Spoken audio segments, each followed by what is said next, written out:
주시고.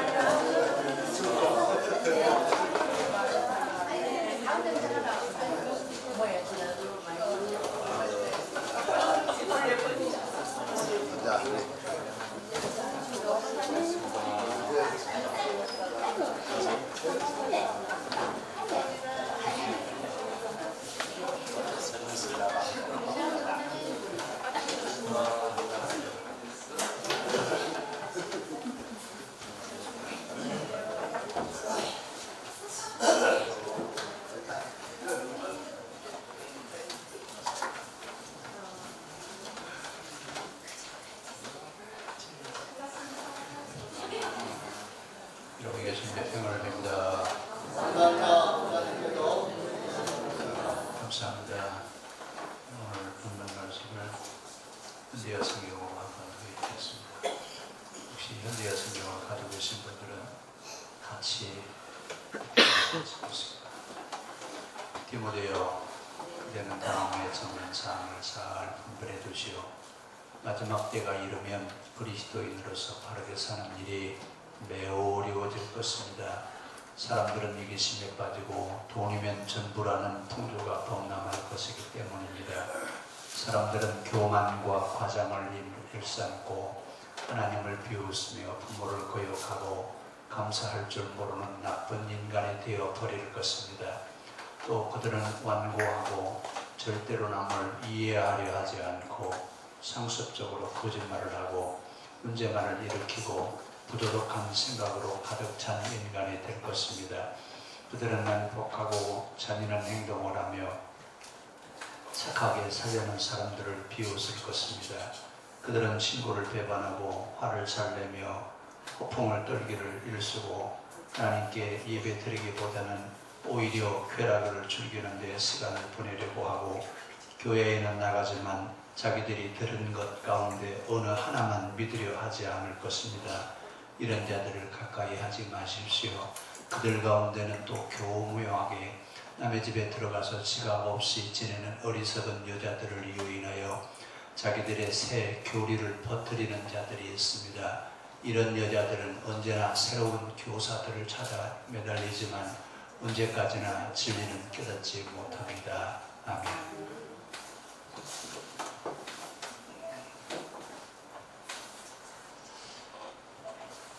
아담과 하와가 낳은 아들 가인과 아벨이 둘이 살 때 창세기는 그 가인에게 하나님 뭐라고 말씀하시냐면, 가인아, 네 문 앞에 죄가 엎드려 있다. 너는 그것을 잘 다스려 가기를 바란다.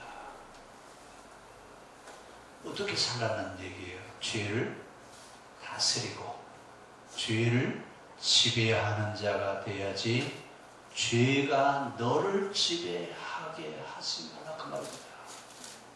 이것은 왜 그러냐면 죄성이, 이게 죄를 짐으로 인해서 죄성이 형성되어지는데 그 죄성이 지배하면 어떤 현상들이 일어나느냐라고 하는 얘기예요. 바울은 이 이야기를 하면서 죄를 지은 죄성, 즉 악의 종말이 오면 이러이러한 현상들이 나타날 것이다 라고 하는 얘기를 하고 있습니다. 자, 이 이야기를 우리는 마지막 때 말세라고 이렇게 이야기하는데, 사실은 마지막 때가 아니라 죄가 최절정에 이르러서 죄가 가장 악해졌을 때, 그때 일어나는 현상들이 누구에게서도 나타난다고요? 우리들에게서도 나타난다, 그 말입니다. 그러면 우리는 가인에게 하나님 뭐라고 말씀하시냐면, 너는 죄를 지배하고 선이 너를 따라 살아갈 수 있도록 너는 죄성을 지배하는 자가 되라라고 말씀을 하시는데, 우리는 지금 죄성을 지배하고 있어요? 죄성이 나를 지배하고 있어요? 예? 여러분 다 죄성을 다 지배하고 계시죠? 아니, 이것이 말세, 죄의 마지막 때의 전도가 이거다 그 말입니다. 이럴 때가 되거든 너는 정신을 바짝 차려. 너는 정신을 바짝 차리고 분별을 해서 그리스도인으로서 하나님을 사랑하는 사람으로서 어떻게 바르게 살아가야 될 것이냐라고 하는 것을 너는 바로 알아라 그랬습니다. 자, 디모데전서 후서 3장 1절 현대어 성경 가지고 계신 분들은 같이 읽습니다. 디모데여, 그대는 다음에 적는 사항을 잘 분별해 두시오. 마지막 때가 이르면 그리스도인으로서 바르게 사는 일이 매우 어려워질 것입니다.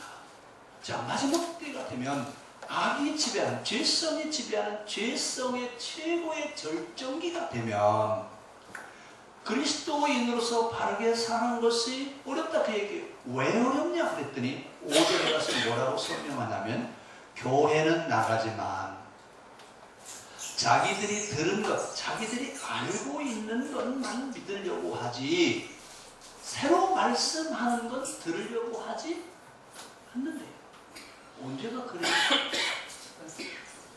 언제가 그렇죠? 지금이 그래. 내가 아는 대로 신앙생활 하려고 하지 새롭게 가르치고 새롭게 말씀하시는 것 따르려고 그래요? 안 따르려고 그래요? 그냥 들으려고 하지도 않아요. 그냥 교회 오기는 오는데 내 삶을 나를 다시 보면서 내 안에 죄성에 지배하고 있는 것들을 깨닫고 그걸 버리고 진리의 말씀을 따라 살아가려고 하는 그런 결단들이 예배를 통해서 이루어져야 되는데 그게 이루어지지 않는데요. 그래서 옛날 개혁 성경은 뭐라고 그랬어요? 경건의 모양은 있으나 경건의 능력은 부인한다. 이것을 현대의 성경은 교회는 나가지만 자기들이 아는 것만 알려고 하지 더 들으려고 하지 않는 이런 사람들과 같이 신앙생활하는 곳에서 너는 돌이켜야 된다. 왜? 그렇게 살면 시간만 허비하는 것이지 신앙생활하는 것이 아니기 때문에 그렇습니다. 여러분, 오늘 우리는 신앙생활을 해야지 시간만 낭비하는 삶이 우리에게 있지 않기를 바랍니다. 어때요? 우리 신앙생활은? 지금 신앙을 바로 세워가고 하나님 앞에 온전히 서려고 하는 그런 신앙이에요? 시간만 낭비하는 신앙이에요? 네? 어떤 신앙이에요? 예? 시간을 낭비하는 시간입니까? 아니면 날마다 새로워지는 그런 신앙으로 살아가는 신앙입니까? 우리는 지금 날마다 새로워지는 보라 이전 것은 지나갔으니 새 것이 되었다. 새 것이 어제보다도 더 새로운 사람, 날마다 새롭게 변화되어져 가는 그런 신앙생활이 우리 안에 이루어져야 될 줄로 믿습니다. 오늘 걱정입니다. 뭐가 걱정이냐? 악이 종말적인 그런 때가 되면 사람들이 죄성의 지배를 받아 믿음으로 살아가는 성령의 다스림을 받아야 되는데 죄성의 지배를 받아가는 그런 시대가 될 것이다. 바울은 지금 여기 이것을 지금 걱정하고 있습니다. 그래서 우리는 늘 기도하기를 하나님, 내 안에 죄성이 나를 지배하지 아니하고 성령이 나를 지배할 수 있기를 원합니다. 성령의 다스림 받아가기를 원합니다. 그런데 성령의 다스림을 받아가는 것이 마땅한 도리임에도 불구하고 죄성에 지배하는 것을 방관하는 경우도 있습니다. 다른 사람들 다 그러는데 나라고 뭐 특별히 그럴 게 있냐? 다 그렇지 않느냐? 다들 그렇게 신앙생활하고 있지 않느냐? 뭐라고 그랬어요? 마지막 때가 이르면 그리스도인으로서 바르게 사는 일이 매우 어려워질 것이다. 그리스도인으로서 바로 살아가는 것이 매우 왜 어렵냐면 방관하기 때문에 그래요. 다들 그렇지 않나? 다들 그렇게 신앙생활하고 다들 그렇게 하고 있는데 나만 뭘 유난히 특별하게 그렇게 하려고 그러느냐? 여러분, 이것이 누가 하는 소리예요? 자기가 하는 소리예요. 오늘 우리의 영성이 살아있어서 귀 있는 자는 성령이 교회들에게 하실 말씀을 들을지어다라고 말씀하셨던 예수님의 말씀이나 또 예언자들이 했던 말씀들을 기억하면서 우리의 귀가 열어질 수 있기를 바랍니다. 지금 이렇게 디모데에게 바울이 말씀하던 때는 성경이 없습니다. 우리는 지금 성경을 가지고 신앙생활을 하지만 이 말씀을 할 때는 성경 없이 신앙생활을 하고 있는데, 성경 없이 신앙생활을 하다 보니까 어느 것이 바른 것인지 알 수가 없어요. 이 사람의 얘기 들으면 이 사람이 말이 맞고, 저 사람 말이 들으면 저 사람이 말이 맞고, 이래서 많은 사람들이 혼란에 빠져 있습니다. 그 가운데 제일 큰 혼란을 준 것이 바로 뭐냐면 유대교, 그 다음에 유대교적인 기독교, 헬라처럼 이 세 가지가 제일 혼란을 줬습니다. 더 제일 어려움을 줬던 사람들은 누구냐면 유대교적인 기독교인이에요. 무슨 얘기냐면 신앙은 기독교 신앙을 가지고 있는데 머리 뜨는 건요 다 유대교적인 거예요. 그래서 뭘 얘기를 하고, 우리가 예수를 믿는다고 해도 하루에 5번씩 기도해야 되고 유대교가 지켰던 모든 것을 다 이행해 가야 된다라고 얘기하는 이런 유대교적인 기독교인들이 가장 큰 적이었고, 또 하나는 헬라 철학입니다. 이 헬라 철학이 교회 안에 들어오면서 교회가 가지고 있는 순수한 신앙을 물들어 버렸어요. 그래서 영육이원론이라든지 영주주의라든지 로고스론이라든지 영혼구원이라든지 이런 얘기들이 교회 안에 들어왔는데, 그 영지주의적인 그런 사고가 오늘날도 있어요. 그렇죠? 자, 영혼구원이에요? 세상구원이에요? 제가 한 말 잘 보세요. 영혼구원이에요? 세상구원이에요? 영혼이 구원받아야 돼요? 온 세상이 구원받아야 돼요? 이 혼란이 오는 이유가 바로 뭐냐면 헬라 철학 때문에 그래요. 성경은 뭐라고 그래요? 온 세상이 구원을 받아야 된다 그러는데, 헬라 철학은요 영혼이 구원받아야 된다. 이 영주주의 사상 때문에 그렇습니다. 그래서 뭐라고 했냐면 이데어와 현상에 대한 얘기를 하면서 눈에 보이는 것은 악한 것이고 보이지 않는 것은 선한 것이다. 그래서 하나님은 눈에 보이셔요? 안 보이셔요? 왜 안 보인다고 그래요?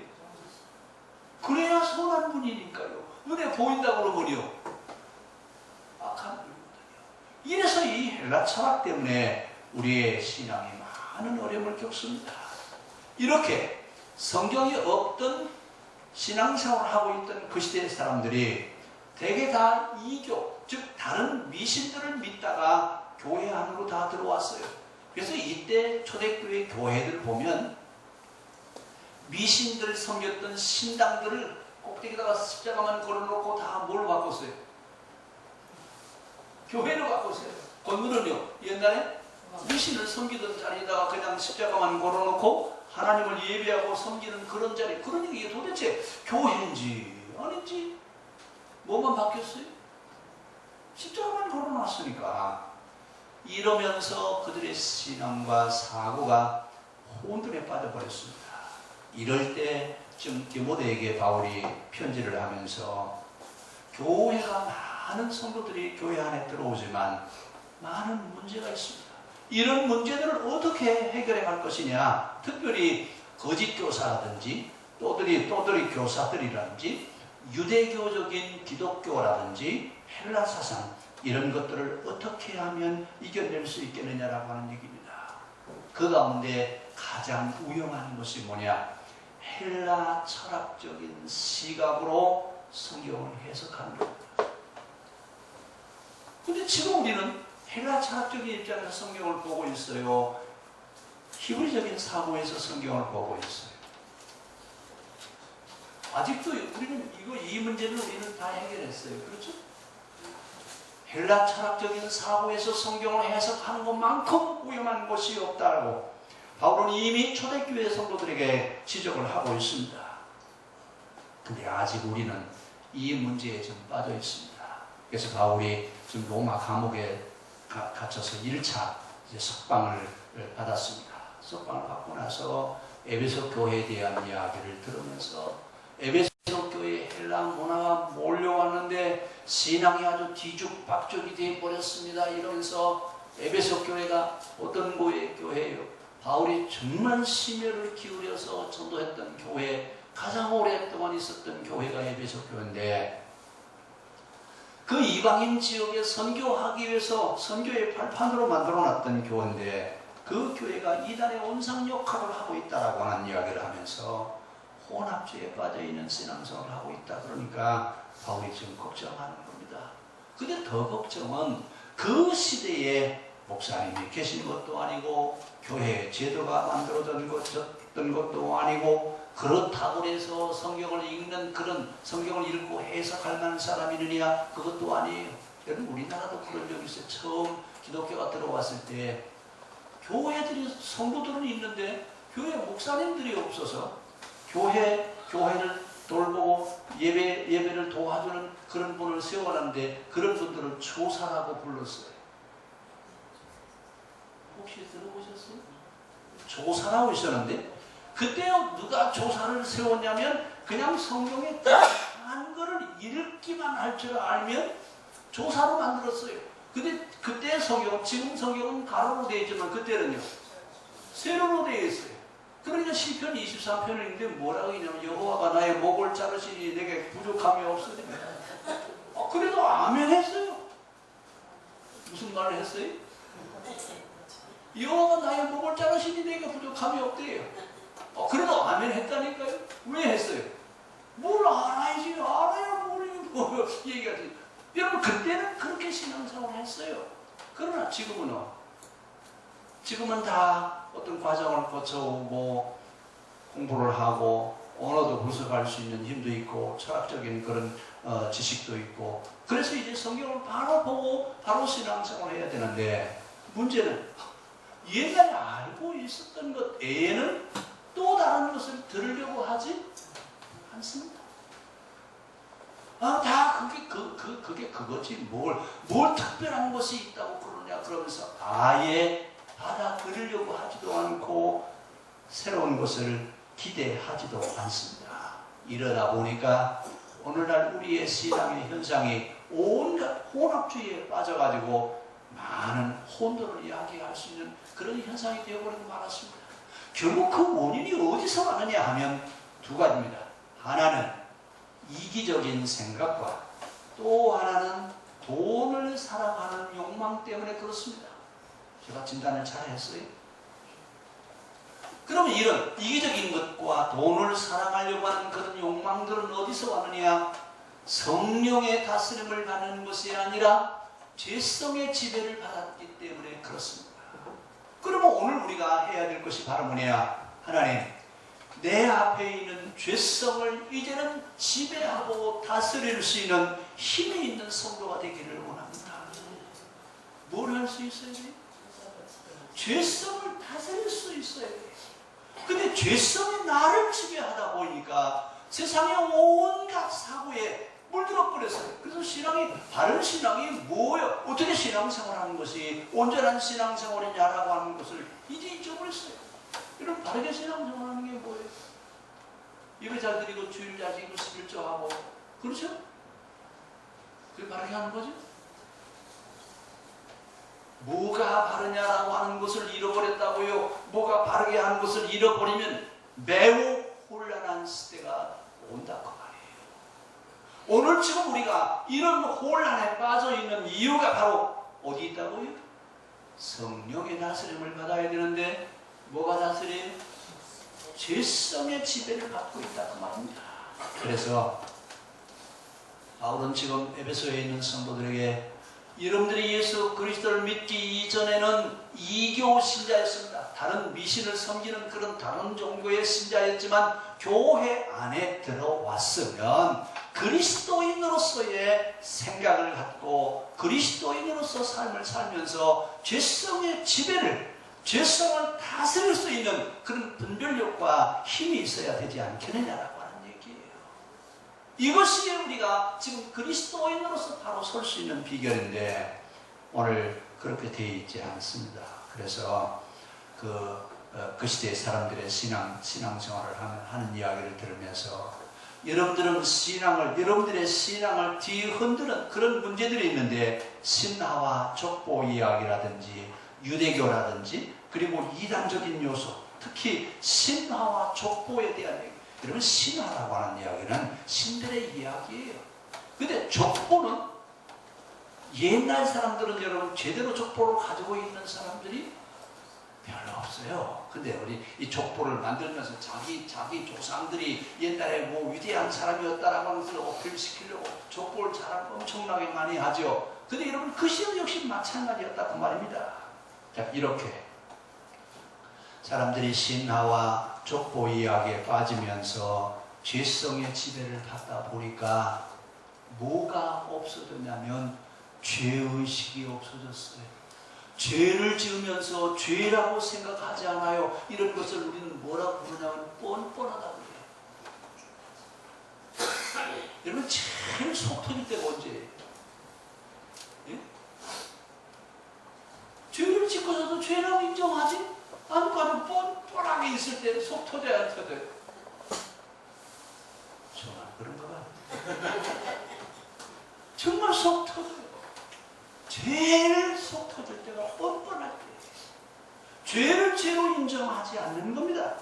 이렇게 죄를 짓고 죄로 인정하지 않고 뻔뻔하게 살고 있는 그 시대를 바라보면서 바울이 이야기하는 겁니다.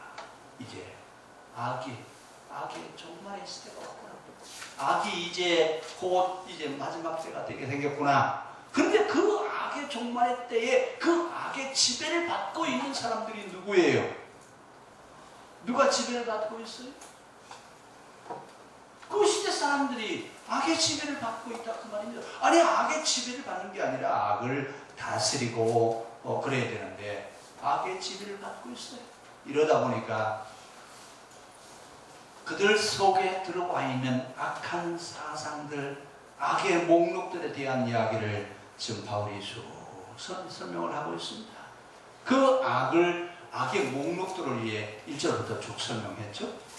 그러면서 17절까지 사실은 한 장을 다 읽었으면 좋겠는데 다 읽을 수가 없어서 중간에 7절까지만 읽었습니다만, 자, 그 얘기를 하면서 맨 먼저 뭐라고 얘기를 하냐면, 너는 이것을 알아라. 말세에 고통하는 때가 이르리니, 여기 고통이라는 말은 영어 성경은 스트레스라고 하는 말로 써놨어요. 뭘 받는다고요? 스트레스 받는데요. 요즘은 애들도 그래요. 뭐 받는다고요? 스트레스 받는데. 왜 스트레스를 왜 받아요?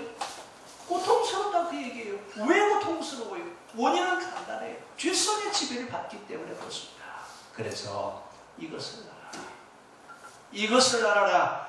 마지막 때에 고통하는 날이 오는데, 사람들이 이기심에 빠지고 돈이 전부라고 생각하며 살아가는 그런 풍조가 일어날 것이다. 너는 이런 풍조가 일어나거든 너는 정신을 바짝 차려라 그랬습니다. 왜 정신을 바짝 차려야 돼요? 거기에 혼합되지 않고 바른 신앙생활을 하기 위해서는 정신 차려서 분별할 수 있는 힘이 있어야 돼요. 그대로 우리는 악한 것인지 선한 것인지 분별할 수 있는 이 분별력 자체를 잃어버렸어요. 어떻게 보면 눈을 뜨고서도 분별하지 못하는, 눈을 뜨고서도 바로 보지 못하는 이런 안타까움에 빠져 있다고 말입니다. 그래서 바울은 이제 죄성의 종류들을 쭉 설명하는데 두 가지로 설명했습니다. 2절부터 5절까지, 6절부터 9절까지 설명을 하는데, 2절부터 5절까지 제가 2절만 한번 현대 성경으로 읽어보겠습니다. 사람들은 이기심에 빠지고 돈이면 전부라는 풍조가 범람할 것이기 때문입니다. 사람들은 교만과 과장을 일삼고 하나님을 비웃으며 부모를 거역하고 감사할 줄 모르는 나쁜 사람이 되어버릴 것입니다. 또 그들은 완고하고 절대로 남을 이해하는, 이런 이야기들을 쭉 설명했습니다. 근데 그 이야기가 언제 얘기 같아요? 아니, 몇 년 전의 이야기인데 지금 우리 삶을 바울이 와서 보고 직접 얘기하는 것 같아요. 죄성의 현상은 과거나 현재나 다르지 않다 그 말이에요. 죄성의 지배를 받는 사람들의 현상은 그 시대나 지금이나 다르지 않다 그 말입니다. 그래서 이 죄성의 지배를 받음으로 인해서 사람들이 고통스러워할 것이다라고 하는 얘기예요. 그래서 이제는 이 고통스러운 때가 지나가야 돼요? 아니면 계속됐으면 좋겠어요? 빨리 지나가야 될 거 아니에요. 그러면 이 고통스러운 때가 빨리 지나가야 되는데 이 고통스러운 것을 어떻게 하면 빨리 지나가게 할 수 있겠느냐, 그 이야기를 이렇게 설명합니다. 너는 배우고 확신한 일에 거하라. 너는 내가 누구에게서 배운 것을 알며 또 어려서부터 성경을 알았느니 성경은 능히 너로 하여금 그리스도 예수 안에 있는 믿음으로 말미암아 구원에 이르는 지혜가 있게 하느니라.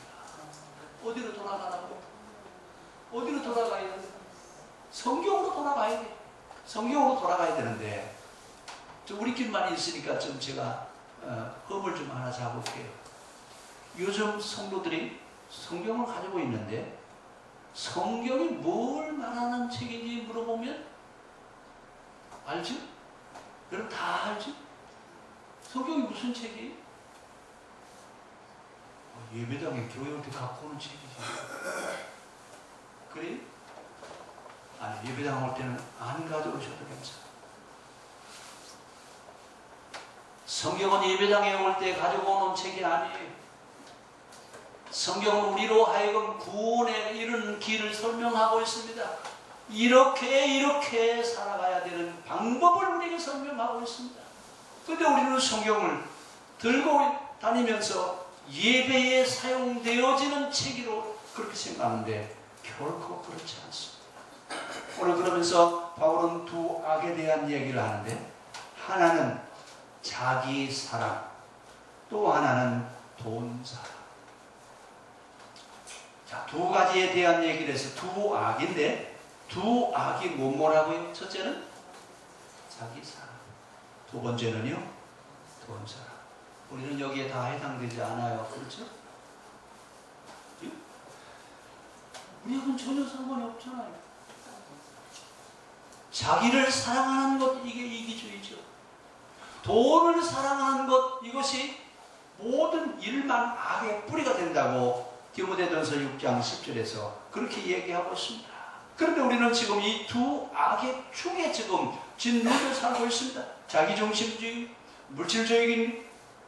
결국은 신앙의 핵심에 되어야 되는 하나님은 어디 가셨어요? 하나님 어디 가셨어요? 찬송은 날마다 찬양하라 내 영혼아 내가 날마다 찬송을 부르는데 실제 우리의 신앙의 중심에는 하나님이 계셔야 안 계셔요? 누구하고 누구만 있다고요? 나하고 오울만 있지 하나님은 안 계시다 그 얘기예요. 이래서 도덕적인 가치와 태락이 시작되어지면서 악의 열매를 맺기 시작한다 그랬습니다. 그 가운데 이러면 자기만 사랑하는 이기주의, 이것처럼 무서운 게 없습니다. 그런데 오늘 우리가 사는 사회는 실용주의 영향을 받아가지고 완전히 이기주의자가 되어버렸습니다. 그래서 뭘 하든지 자기에게 이익이 없으면 움직여요, 안 움직여요? 예? 자기에게 이득이 없으면 움직이려고 해요, 안 움직이려고 해요? 안 움직여요. 자기에게 이득이 있다고 해야 움직이지 이득이 없으면 움직이지 않습니다. 이건 실용주의적인 이기주의 때문에 그렇습니다. 그래서 사람들이 탐욕적인 것에는 아주 귀를 쫑긋 세우는데 하나님 사랑하라 그러면 전혀 관심이 없습니다. 그래서 돈을 사랑하는 것, 근데 그 돈을 사랑하는 것, 왜 돈을 사랑하냐 그랬더니 돈을 사랑하는 것은 자기 사랑 때문에 그래요. 그렇죠? 뭐가 있어야 편해요? 돈이 있어야 편하고 돈이 있어야 자기를 편하게 할 수 있기 때문에 그렇습니다. 오늘 이러면서 나타나고 있는 현상들을 이제 설명을 하는데 3절도 한번 좀 읽어주세요. 내어 성경. 또 그들은 완고하고 절대로 남을 이해하려 하지 않고 상습적으로 거짓말을 하고 문제만을 일으키고 부도덕한 생각으로 가득 찬 인간이 될 것입니다. 그들은 난폭하고 잔인한 행동을 하며 착하게 살려는 사람들을 비웃을 것입니다. 예, 3절 읽으셨습니다. 4절도 한 번 더 읽어주세요. 그들은 친구를 배반하고 발을 잘 내며 콩을 떨기수고 하나님께 예배드리기보다는 오히려 쾌락을 즐기는 데 시간을 보내려 하고. 예, 5절 또 누가 다른 분이 한 번 또. 유해는 나가지만 자기들이 흐르는 가운데 어느 하나도 비교하지 않을 것입니다. 이런 자들을 가까이 하지 마시고. 자, 답이 나왔어요. 이렇게 하는 사람들과 어떻게 하라고요? 가까이 하지 마시고. 그러면 너는 분별하라 그 얘기예요. 신앙생활을 바로 하려면 여러분 분별을 해야 되는데 그 분별을 해야 되는 이유를 설명하고 있습니다. 그러면서 오늘 하나님에 대한 사랑, 자기와 물질적인 사랑 이런 것들 속에서 분별을 하는데 종교적인 특성만 가지고 있지 복음의 정신이 없는 그런 겉껍데기와 같은 신앙생활을 하고 있는 데서 너는 돌아서 그렇게 신앙생활을 해서는 안 된다고 말입니다. 이러다 보면 결국은 실패한 신앙이 될 수밖에 없기 때문에 그렇습니다. 이러면서 이제 악의 목록을 쭉 설명을 하면서 악이 종말이 때가 오고 있다. 우리가 사는 때가 종말의 때가 온다고요? 악의 종말의 때가 가까이 오고 있다 그 말입니다. 이런 현상을 보거든 사람들이 또 어떤 현상이 나타나느냐? 도덕적인 타락이 일어나기 시작하는데 그 도덕적인 타락은 관용이 없어요. 너그러운 것이 없다 그 말입니다. 남을 수용하고 받아들이지 않고 모두가 다 배타적이에요. 그래서 자기만 알지 남을 모르는 그런 식. 이것을 이기와 이타로 나눈다고 했어요. 이기적인 생각을 하는 것, 이것은 악이 지배하기 때문에 그렇습니다. 우리는 이타적이어야 돼요. 그래서 이기적인 생각 속에서 이타적인 생각으로 이제 생각을 바꿔야 가야 되는데 이런 악에 지배하는 사람들 속에 나타난 도덕적인 타락의 종류를 설명하면서 뭐라고 얘기하냐면 뭘 설명했죠? 완고하고 교만하고 과장을 일삼고 하나님을 비웃고 부모를 거역하고 감사할 줄 모르고 이렇게 나쁜 사람들이 되어가고 있는 그곳에서 너는 거기서 함께 있어서는 안 된다 그 얘기예요. 결국은 우리에게 주는 고통, 왜 고통이 오느냐? 자기 사랑과 돈 사랑 때문에 그렇습니다. 탐욕적인 삶을 살아가는 것 때문에 그렇습니다. 그래서 우리가 해야 될 것 바로 뭘까요? 뭘 해야 돼요? 이제 우리는 어떻게 살아야 되겠느냐? 어떻게 하면 되겠느냐라고 하는 이야기예요. 오늘 바울은 디모데에게 이런 사람에게서 너는 돌아서라. 이런 사람들과 함께 하지 말라. 그러면 나 혼자 살란 얘기예요. 오늘 오후에 요한계시록에 대한 이야기를 할 때 설명하겠습니다만 이래서 기독교인들이 필요한 겁니다. 하나님, 우리가 사는 세상이 악이 지배하지 않게 하여 주시옵소서. 우리가 사는 세상이 선이 지배하여 모든 사람들이 살만한 세상이 되기를 원합니다. 이 일을 해야 되는 것은 누구냐면 그리스도예요. 우리가 이 세상을 살아가면서 이런 현상들이 일어나는 것을 보면서 우리가 해야 될 것이 바로 뭐냐 그 얘기예요. 하나님, 세상이 악이 지배하지 않고 선이 지배하기를 원합니다. 그래서 초대교회에 순교했던 순교자들은 왜 순교했느냐? 악의 지배가 끝이 나게 되기를 바라면서 순교를 하는 겁니다. 오늘 우리는 우리가 사는 세상이 이렇게 되어져 가고 있는 이런 모습을 보면서 과연 우리가 무슨 기도를 해야 되느냐 그 얘기예요. 우리가 예배를 드리면서 무슨 예배를 드려야 되겠느냐 그 얘기예요. 하나님, 우리가 사는 세상이 악의 지배를 받는 세상이 아니라 성령께서 다스리는 그런 세상이 되기를 원합니다. 내 안에도 세상을 지배하는 것과 같은 악한 속성들이 나를 지배하고 있는데 하나님 성령의 지배를 받으며 살아갈 수 있기를 원합니다. 오늘 이 말씀을 기억하면서 우리가 기도해야 되겠습니다. 그래서 경건의 모양은 있으나 경건의 능력을 상실한 신앙생활하는 모양은 있으나 죄로 인해서 신앙의 본질을 잃어버리고 능력이 없는 이런 자리에 서 있는 우리의 신앙에서 돌이켜야 될 줄로 믿습니다. 악의 형태에서 벗어나야 되겠죠. 거짓 교사와 이단들이 가르치는 그 가르침에서 벗어나서 이제는 진리의 말씀을 따라가 살아가는 그런 삶을 살아가야 될 줄로 믿습니다. 오늘 말씀을 기억하면서 하나님 경건의 능력을 가지고 온 세상에 주의 진리의 말씀을 증거하는 삶을 살아가는 그리스도인으로 살아갈 수 있기를 원합니다. 우리의 기도가 될 수 있기를 바랍니다. 기도하겠습니다.